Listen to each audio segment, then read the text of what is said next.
Hello बच्चों, good morning. कैसे हो? ठीक हो? चलिए, प्रीवियस वीडियो में हम लोग वैद्युत क्षेत्र की तीव्रता किसी बिंदु आवेश के कारण निकाले थे। अब हम लोग निकालेंगे भिन्न भिन्न आवेश वितरण के कारण वैद्युत क्षेत्र की तीव्रता। ठीक है, लेकिन सबसे पहले जानना ये जरूरी है कि आवेश वितरण, कॉन्टिन्यूअस चार्ज डिस्ट्रीब्यूशन, ठीक है, क्या होता है, कितने तरह का होता है, किसी वस्तु पर आवेश कितने तरह से फैल सकता है। देखिए यहाँ पे हम हेडिंग डाले हुए हैं, सतत आवेश वितरण के कारण किसी बिंदु आवेश पर बल। ठीक है, तो पहले तो आप ये समझिए कि सतत आवेश वितरण क्या होता है। कॉन्टिन्यूअस चार्ज डिस्ट्रीब्यूशन किसे कहते हैं? ठीक है, अगर किसी वस्तु पर आवेश एक समान रूप से फैला है, एक समान रूप से वितरित है, तो उसे सतत आवेश वितरण कहते हैं। ठीक है, सतत आवेश वितरण वस्तुओं के आधार पर तीन प्रकार का होता है, यानी किसी भी वस्तु में तीन तरह से आवेश फैल सकता है। जैसे देखिए आपके फिगर में यहाँ तीनों स्टेप दिखाए गए हैं, इसको ध्यान से देखिए। ठीक है, यानी या तो किसी वस्तु पर रेखीय रूप में आवेश फैल सकता है, या तो किसी वस्तु पर क्षेत्रफल के रूप में उसके क्षेत्रफल में फैल सकता है, उसके सतह पर फैल सकता है, या तो आवेश किसी वस्तु के आयतन में फैल सकता है, अंदर आयतन में फैल सकता है। ठीक है, तो इस तरह से किसी वस्तु पर आवेश वितरण तीन प्रकार का होता है। देखिए यहाँ पे हम हेडिंग लगा रहे हैं, रैखिक आवेश वितरण, पृष्ठ आवेश वितरण और आयतन आवेश वितरण। ठीक है, यानी जब किसी वस्तु पर आवेश रेखीय रूप में फैला है तो उस वितरण को रैखिक वितरण कहेंगे। जब किसी वस्तु पर आवेश उसके सतह पर, उसके क्षेत्रफल में फैला है, सतह पर फैला है, तो इस वितरण को हम क्या कहेंगे? पृष्ठीय यानी पृष्ठ आवेश वितरण कहेंगे। और जब किसी वस्तु के आयतन में आवेश फैला है तो इस वितरण को हम आयतन आवेश वितरण कहते हैं। ठीक, कोई दिक्कत? तो इस तरह से तीन प्रकार के घनत्व भी हम निकालते हैं, आवेश घनत्व। ठीक है, जैसे यहां देखिए, यहां पर अगर रेखीय रूप में फैला है तो यहां पर आवेश का रेखीय घनत्व प्राप्त होता है। ठीक है, यानी लीनियर चार्ज डेंसिटी प्राप्त होता है, रेखीय घनत्व प्राप्त होता है। और रेखीय घनत्व को हम दर्शाते हैं किससे? लैम्डा से। ठीक है, तो रेखीय घनत्व बराबर क्या होता है? तो उस जो भी लीनियर चार्ज डिस्ट्रीब्यूशन है उस पर टोटल चार्ज बटे टोटल लंबाई। ठीक है, यानी चार्ज बटे लंबाई, यहाँ पे ये हम कर सकते हैं चार्ज बटे लेंथ। ठीक है, या लैम्डा इक्वल टू, अगर मान लो एक छोटा सा, इस मान लीजिए यहाँ पे इतना लंबा आवेश वितरण है, तो इस पर एक छोटा सा टुकड़ा हम ले लें, तो उस टुकड़े पर अगर आवेश dq है तो यहाँ पे dq, और बटे अगर उस टुकड़े की लंबाई dl है तो बाई dl कर सकते हैं, dq बाई dl लिख सकते हैं हम यहाँ से। तो ये आपका रेखीय आवेश घनत्व कहलाता है, यानी लीनियर चार्ज डेंसिटी कहलाता है, जिसे लैम्डा से घोषित करते हैं। ठीक है, दूसरी बात पृष्ठीय आवेश यानी पृष्ठीय आवेश वितरण। तो जब आवेश किसी पृष्ठ पर फैला है तो उसे पृष्ठीय आवेश वितरण कहते हैं। ठीक है, यानी सरफेस चार्ज डिस्ट्रीब्यूशन कहते हैं। अब पृष्ठीय आवेश वितरण में पृष्ठ घनत्व प्राप्त होता है, आवेश का पृष्ठ घनत्व। ठीक है, सरफेस चार्ज डेंसिटी कहते हैं इसको, और इसको प्रदर्शित करते हैं सिग्मा से। ठीक है, तो यहां पर सिग्मा बराबर क्या होगा? तो ये जो भी एरिया है, जो भी मतलब पृष्ठ है, इस पृष्ठ पर जो टोटल चार्ज है वो चार्ज, और बट्टे ये जो पृष्ठ का टोटल एरिया है वो एरिया, इसका अनुपात जो होगा वो सिग्मा के बराबर होगा। यानी अब एक चीज और आप यहाँ पे कर सकते हैं, जैसे यहाँ लिखे हैं सिग्मा इक्वल टू, अगर मान लो इस पृष्ठ के छोटे से टुकड़े पर अगर सपोज कर लो 4 जगह डी क्यू है और इस छोटे से टुकड़े का क्षेत्रफल डी ए है, तो हम इस रिजल्ट के अनुसार हम लिख सकते हैं sigma equal to D Q by D A, लिख सकते हैं इसे। ठीक है, तीसरी यहां पे देखिए आप, आयतन आवेश वितरण। जब आवेश किसी वस्तु के आयतन में फैला है तो इस वितरण को हम आयतन आवेश वितरण कहते हैं। और आयतन आवेश वितरण में क्या प्राप्त होता है, तो आयतन घनत्व प्राप्त होता है। ठीक है, यानी वॉल्यूम चार्ज डेंसिटी प्राप्त होता है, आयतन घनत्व प्राप्त होता है, आवेश का आयतन घनत्व। और इसको प्रस्तुत करते हैं रो से, यानी रो बराबर यहाँ पे क्या हो जाएगा, तो सेम वही चीज, चार्ज बाई क्या, वॉल्यूम। क्योंकि यहाँ आयतन में फैला है तो वॉल्यूम होगा, यहाँ पृष्ठ में फैला था तो एरिया होगा, यहाँ लंबाई में फैला था तो लेंथ था।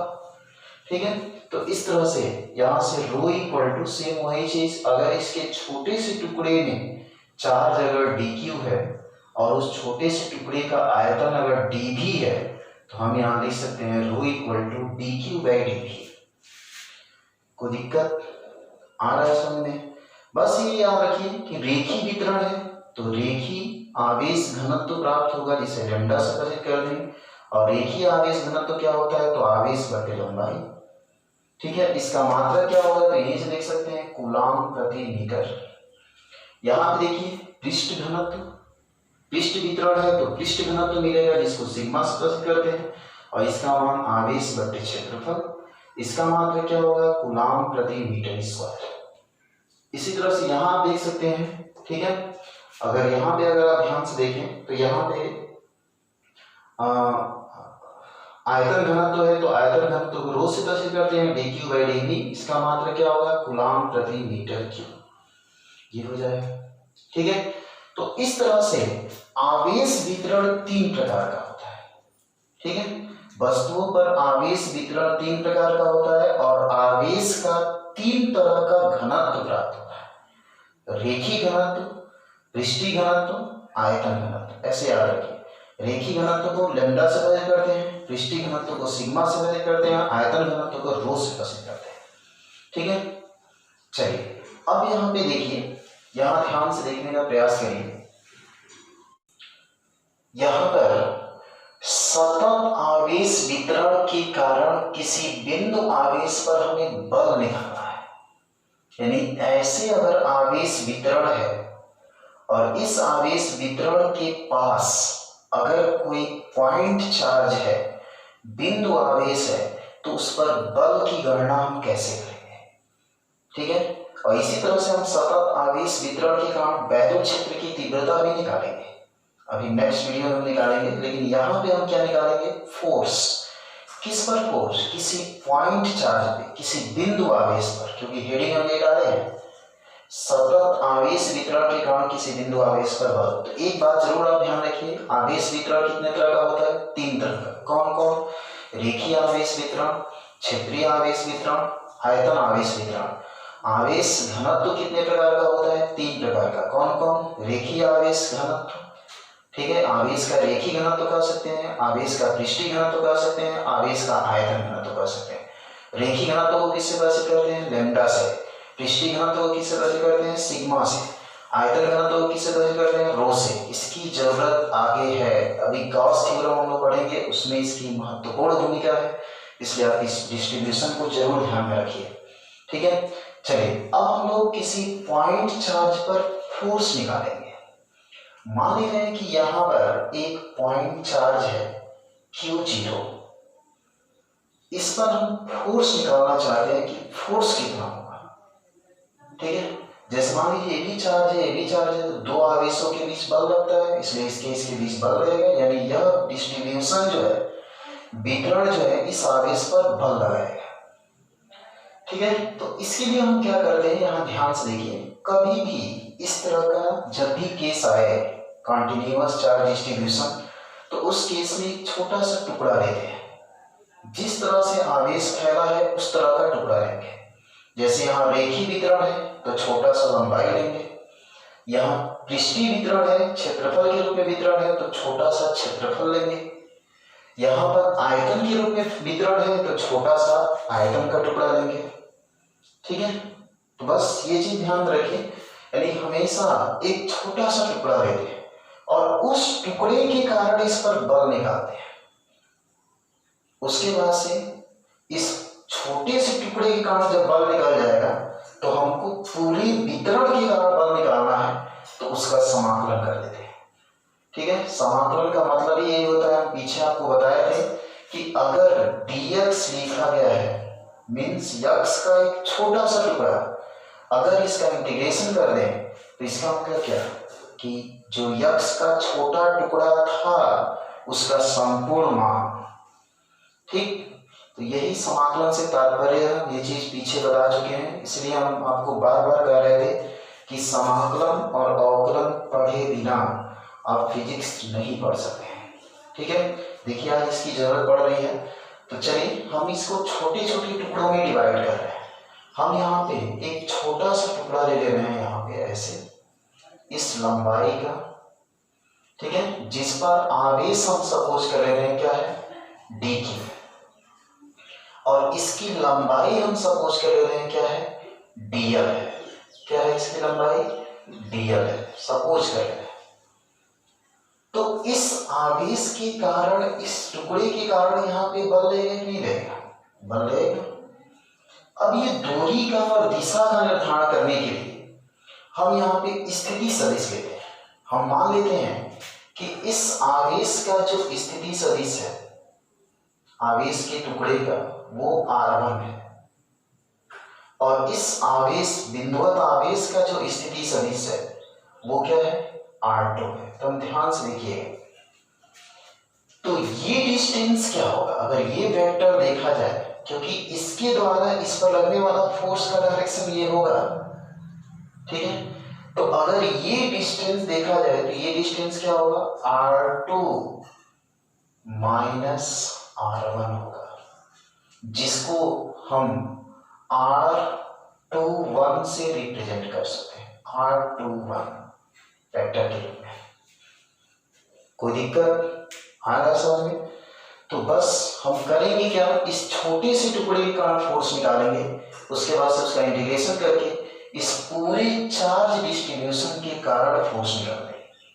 तो चलिए इस छोटे से टुकड़े के कारण लगने वाला फोर्स dF, देखिए यहाँ पे जगह थोड़ा कम है, छोटा छोटा हम लिख रहे हैं, लेकिन ध्यान से देखिएगा dF वेक्टर फॉर्म में लिख रहे हैं, तो क्या होता है formula 1/4 pi epsilon not, 1/4 pi epsilon not, उसके बाद से Q1 Q2, तो Q1 की जगह पे dQ, Q2 की जगह पे Q0, और बाई दोनों के बीच की दूरी r21, तो r21 का स्क्वायर। अगर इसको हम वेक्टर फॉर्म में लिखना चाहते हैं तो इसका डायरेक्शन इधर है, इस पर लगने वाला फोर्स इधर है, और ये वेक्टर क्या है r21, r21 का डायरेक्शन है। तो r21 के डायरेक्शन में इसका डायरेक्शन अगर दिखाना है तो r21 का एकांक वेक्टर ले ले, यूनिट वेक्टर ले ले। देखो यूनिट वेक्टर से किसी भी राशि में गुणा करने को उसके मान में कोई अंतर नहीं आता है, केवल यूनिट वेक्टर क्या रिप्रेजेंट करता है, केवल उसके डायरेक्शन को शो करता है, दिशा को बताता है, दिशा शो करता है। तो यहाँ पर ये केवल डायरेक्शन शो करेगा कि इस फोर्स का डायरेक्शन r21 की ओर है, मतलब r21 यानी इधर है, और कोई मतलब नहीं है इसका। ठीक है, तो अब यहां से देखिए, यहां से हम कर सकते हैं बराबर 1/4 pi epsilon not, 1/4 pi epsilon not. ठीक है, उसके बाद से dq को हम यहां से लिख सकते हैं, देखिए यहाँ पे लैम्डा इक्वल टू, अगर इसका मान लीजिए वितरण का जो घनत्व है वो लैम्डा अगर है, यहाँ देखे भी हैं, तो dq बराबर हम क्या लिख सकते हैं लैम्डा इंटू dl लिख सकते हैं। तो यहाँ पर हम dq की जगह पे लिख सकते हैं लैम्डा इंटू dl, और फिर यहाँ पे क्या q0, और नीचे r21 का स्क्वायर, और लास्ट में क्या r21 का यूनिट वेक्टर यानी R21 वेक्टर। कर सकते हैं इसे, कोई दिक्कत बताइए? आ रहा है समझ में कि नहीं? आ रहा है समझ में? अब यहाँ से यानी कहने का मतलब dq को हम लेमडा और dl के रूप में कन्वर्ट करें। अब यहाँ पे इस dl का विस्तार अगर यहां से यहां तक कर दिया जाए तो इस पूरे डिस्ट्रीब्यूशन के कारण फोर्स निकाला जाएगा। बस वही कार्य करना आपको। इस dl का विस्तार यहां से यहां करने के लिए क्या करना पड़ेगा? हमको इंटीग्रेशन करना पड़ेगा। ठीक, तो हम कह सकते हैं कि तब संपूर्ण बल, यहां लिख सकते हैं संपूर्ण बल, ठीक है, यानी पूरे वितरण के कारण बल अगर निकालना है तो F इक्वल टू क्या हो जाएगा? 1/4 पाई एप्सिलॉन नॉट। ठीक है, जो कांस्टेंट है उसको बाहर करेंगे, बाकी नंबर देखिए Q0 कांस्टेंट है, लैम्डा कांस्टेंट है, ये कांस्टेंट है, इसको बाहर करेंगे यानी लैम्डा Q0, ठीक है, और बाई R21 इसका स्क्वायर, ठीक है, और अंदर क्या बचेगा आपका?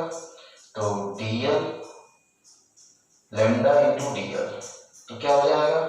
Lambda into dl, sorry lambda तो हम बाहर निकाल लेंगे ना, dl क्या बचेगा? dl और फिर इसके बाद से क्या?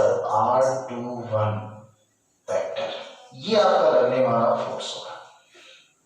ठीक, यानी फोर्स जब भी निकालना हो तो एक छोटे से टुकड़े का फोर्स निकालिए, उसके बाद उसका इंटीग्रेशन कर दीजिए, बस यही करना है। और इंटीग्रेशन करते समय जो कांस्टेंट होता है उसको बाहर कर लेते हैं, तो आप देख रहे हैं कि लैम्डा तो कांस्टेंट है, उसके बाद Q0 कांस्टेंट है, R21 स्क्वायर कांस्टेंट है, dl और R21 बचेगा, तो ये आपका रिजल्ट यानी F इक्वल टू ये होगा। कोई दिक्कत आ रहा है समझ में? ठीक, आप यहाँ पे चाहें तो ये लैम्डा को अंदर भी रख सकते हैं स्टैंडर्ड रूप में लिखने के लिए, आप यहाँ पे इसको अंदर कर सकते हैं, लैम्डा dl कर सकते हैं R21, ये इंटीग्रेशन, और ये इंटीग्रेशन लीनियर इंटीग्रेशन है, तो यहाँ पे लीनियर इंटीग्रेशन यल भी कर सकते हैं, यल भी लिख सकते हैं यहाँ पे, ठीक है। तो आपको करना क्या है, मतलब ये स्टैंडर्ड फॉर्म है, ये स्टैंडर्ड रूप में ऐसे छोड़ दिया जाता है। तो देखिए आपको क्या करना है, एक आवेश वितरण का एक छोटा सा टुकड़ा लेना है, आप स्वयं निकाल सकते हैं। छोटे से टुकड़े का किसी आवेश पर बल निकालना है, उस छोटे से टुकड़े के आवेश को लैम्डा के रूप में कन्वर्ट कर देना है, ठीक है। यहाँ से लैम्डा बराबर dq बाई dl होता है, तो dq बराबर लैम्डा इंटू dl कर देना है। अब इस पूरे वितरण के कारण बल निकालने के लिए उसका इंटीग्रेशन कर देना है, और उसके बाद से इसमें बल की दिशा भी इंगित करना है। तो बल की दिशा इंगित करने के लिए बताए हैं कि R21 का डायरेक्शन यहाँ लेके चलेंगे, ठीक है। तो अब यहाँ पे इसके कारण फोर्स आप स्वयं बताइए, ठीक है। क्या करेंगे बताइए? सबसे पहले इसका एक छोटा सा टुकड़ा लेंगे, इस पर छोटा सा टुकड़ा लेंगे, ठीक। अब यहाँ पे क्या करेंगे, यहाँ पे मान ले रहे हैं कि पॉइंट चार्ज है, इस पॉइंट चार्ज पे हमें फोर्स निकालना है। तो हम ये सपोज कर ले रहे हैं कि इसका स्थिति सदिश क्या है? R1, और इसका स्थिति सदिश क्या है? R2। तो ये स्थिति क्या होगा, ये वेक्टर क्या होगा, यानी R2 माइनस R1। पीछे हम बताए थे अंतिम में से प्रारंभिक को घटाते हैं। अब यहां से R2 माइनस R1 को हम क्या लिख सकते हैं, बोलिए? R21, ठीक है, ये वेक्टर लिख सकते हैं हम यहाँ पे ऐसे, कोई दिक्कत? अब इस पे अगर हमको फोर्स निकालना है तो क्या करेंगे, dF इक्वल टू बताइए 1/4 pi epsilon not Q1 Q2। तो इस छोटे से टुकड़े की खासियत क्या है, इस पर चार्ज dq है और इसका एरिया क्या है, dA है। हम ये सपोज कर रहे हैं, तो हम क्या लिख सकते हैं, 1/4 पाई एप्सिलॉन Q1 Q2, तो Q1 की जगह पे dq, Q2 की जगह पे Q0, और बाई दोनों की बीच की दूरी R21 इसका स्क्वायर, और इसका डायरेक्शन ये, तो ये डायरेक्शन क्या है, R21। तो हम यहां से लिख सकते हैं R21 vector, R21 unit vector, direction इंगित कर रहा है। अब यहां से इसकी जगह पे लिख सकते हैं बराबर 1/4 पाई एप्सिलॉन नॉट, उसके बाद से dq, सेम वही चीज जो यहाँ dq चेंज किए यहाँ भी करिए। तो यहाँ पे क्या है, सिग्मा है, क्योंकि इसका आवेश घनत्व तो क्या है, सिग्मा, पृष्ठीय घनत्व है। तो हम सिग्मा बराबर डी क्यू बाई डी ए लिखे हैं, तो डी क्यू बराबर क्या होगा सिग्मा इंटू डी ए, तो हम लिख सकते हैं डी क्यू की जगह पे क्या सिग्मा इंटू डी ए और फिर क्यू जीरो और नीचे क्या R21 का स्क्वायर और लास्ट में बोलिए R21 वेक्टर। कोई दिक्कत आ रहा है समझ में?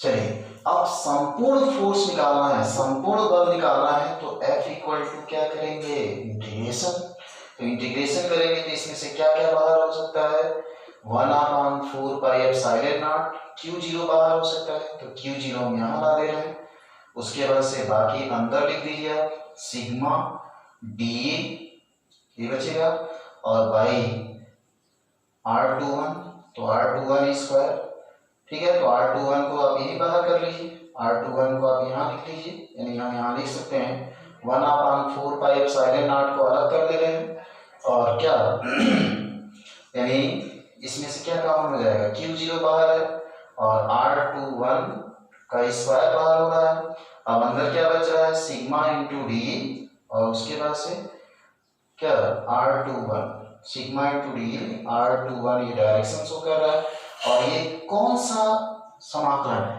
पृष्ठीय समाकलन, यस आप यहाँ पे कर सकते हैं, तो ये आपका फोर्स है, ठीक है। तो करना कुछ नहीं, अगर एक समझ रहे हैं तो आप स्वयं निकाल सकते हैं, इसी तरह से इसको बता दीजिए, ठीक है। तो हम क्या करेंगे इसमें एक छोटा सा टुकड़ा लेंगे, ठीक है, इसका एक आयतन का छोटा सा टुकड़ा हम यहाँ पे ले रहे हैं ऐसे घन के आकार का ऐसे, ठीक है। इस घन की खासियत क्या है, छोटे से टुकड़े की खासियत क्या है कि इस पर आवेश dq है और इसका आयतन क्या है dv है, ठीक। अब यहाँ पे हम एक आवेश ले रहे हैं, इस आवेश पर हमें फोर्स निकालना है q0, तो हम ये मान ले रहे हैं कि इसका स्थिति सदिश क्या है r1 और इसका स्थिति सदिश क्या है r2, ठीक है। तो ये वेक्टर क्या होगा r2 माइनस r1 यानी R2 माइनस R1, इसको हम क्या लिख सकते हैं R21 कर सकते हैं ऐसे, बोलिए कोई दिक्कत, ठीक है। तो अब इस पर एक छोटे से टुकड़े के कारण पर एक फोर्स निकालिए, तो DF इक्वल टू बोलिए 1/4 pi epsilon not Q1 Q2, तो Q1 की जगह पे DQ, Q2 की जगह पे Q0 बाई दोनों के बीच की दूरी R21 क्या हो जाएगा R21 का स्क्वायर और इसकी दिशा क्या होगी तो R21 वेक्टर की होगी। अब हम इसको क्या लिख सकते हैं बराबर 1/4 पाई एप्सिलॉन नॉट, ठीक है, और उसके बाद से dq, तो सेम वही चीज dq को चेंज करना हमको, तो dq यहां से देखिए रो बराबर हम क्या लिखेंगे dq बाई dv, तो dq बराबर क्या होगा रो इंटू dv, तो रो इंटू dv और q0 और बाई R21 का स्क्वायर और R21 वेक्टर। तो संपूर्ण इस वितरण के कारण फोर्स अगर निकालना है F, तो F निकालने के लिए इसका इंटीग्रेशन कर लेंगे, तो इंटीग्रेशन करते समय 1/4 पाई एप्सिलॉन नॉट बाहर और उसके बाद से क्या बाहर Q0 बाहर, R21 का स्क्वायर बाहर और अंदर वॉल्यूम इंटीग्रेशन होगा तो यहाँ भी लिख देंगे और उसके बाद से क्या हो जाएगा बोलिए रो इंटू dv, ठीक है, और क्या R21 वेक्टर, ठीक है। तो ये आपका फोर्स है, कोई दिक्कत, ठीक है। तो ये फोर्स का केवल यहाँ पे रिजल्ट मिल रहा है, यानी इसमें क्या करना है आपको बस एक ही बात ध्यान में रखना है कि छोटे से टुकड़े के कारण फोर्स निकालिए और फिर उसका इंटीग्रेशन करिए, बस ये ध्यान रखेंगे तो ये इंटीग्रेशन आप स्वयं कर सकते हैं। इसी तरह से हम लोग वैद्युत क्षेत्र की तीव्रता भी निकालेंगे, आवेश वितरण के कारण अगर वैद्युत क्षेत्र की तीव्रता निकालनी है तो सेम यही कार्य करेंगे, छोटे से टुकड़े के कारण वैद्युत क्षेत्र की तीव्रता निकालेंगे फिर उसका इंटीग्रेशन करेंगे, ठीक है।